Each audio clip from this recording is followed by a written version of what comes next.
Let's talk some about attenuated total reflection, or ATR. This is probably the most common technique currently used in FTIR. It is very easy to use. It is very straightforward. And what we're going to look at is how people use it and why. Now, first of all, how? In ATR, you have a crystal of some material through which the infrared light passes. So you have that crystal material, and the infrared light comes up, passes through the crystal, and then goes back down. So it comes in this way and goes out that way. And where it strikes the surface of the crystal, it sets up something called an evanescent wave. And that evanescent wave leaves the crystal or scans the material outside the crystal to a distance which we call dP, which is the depth of penetration. And then in order to use this system, we bring our sample into contact with that surface, and that infrared light interacts with the sample. Now, what affects dP? What affects the depth of penetration? And there are really just a few things. One is the wavelength or wave number of the light. As the wave number gets larger or the wavelength gets shorter, the energy goes up, the depth of penetration drops. So let's write this as shorter equals shallower. The shorter the wavelength, the shallower it is, which means as we sweep across the infrared range, it goes from penetrating deeply to penetrating less deeply. Another thing that affects it is the angle at which the infrared light comes in. I've shown it coming in at about 45 degrees here. If we come in more steeply like this, such that the light comes in more steeply, the depth of penetration is correspondingly shallower. So if you have a 45-degree crystal or a 60-degree crystal, the 60 will always have a shallower depth of penetration.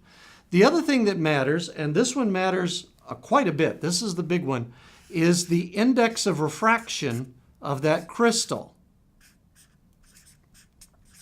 By which I mean the index of refraction, the material that it's made out of. And if we just look at two such materials, diamond and germanium, two of the more common crystals that we work with, diamond has an index of about 2.4. This leads to a depth of penetration of about 2 microns. So that's the path length. If we think back to Beer's law, the path length into which the sample will penetrate is given by that. Germanium has an index of 4, much, much higher, and the depth of penetration is about 0.7 microns, much less. So if you have a material such as a carbon black rubber, something that scatters or absorbs very strongly, you want a shallow depth of penetration because otherwise you're going to get overabsorption. So in those cases, you use germanium. The general purpose crystal that people use is diamond. And the other thing that matters, a couple of other things that matter, one is the price. The price, of course, of a diamond crystal is going to be higher than that for germanium.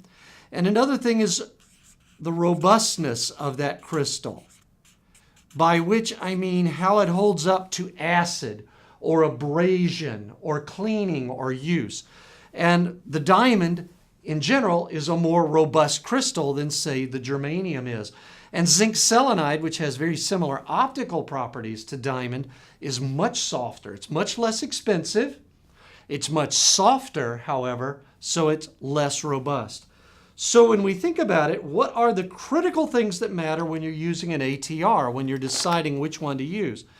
The first thing is going to be the depth of penetration, because you want to know whether or not you're going to have a lot of sample or a little, and whether or not you're going to have a sample that is hard, and whether it's going to be in good contact with the surface.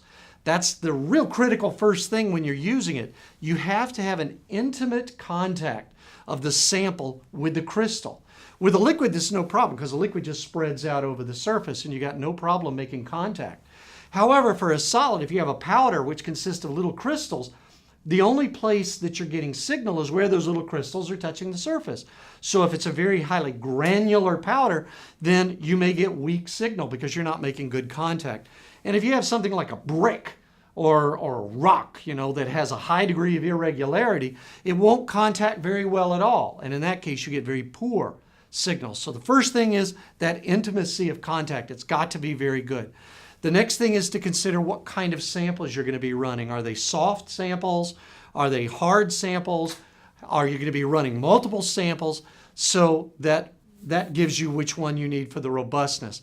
And then finally, if you're dealing with liquids and you're looking for different materials in those liquids that may be at low concentrations, you may want a higher angle so that you get a deeper penetration and therefore a better signal. You're seeing more of the sample. Again, think back to Beer's law, where the L, the length, the path length in Beer's law tells you that you're seeing more of the sample. Or if you have high concentrations, maybe you want a shallow signal. So that's a very brief overview of ATR. And now let's move into the lab and look at some of these devices and see how they work.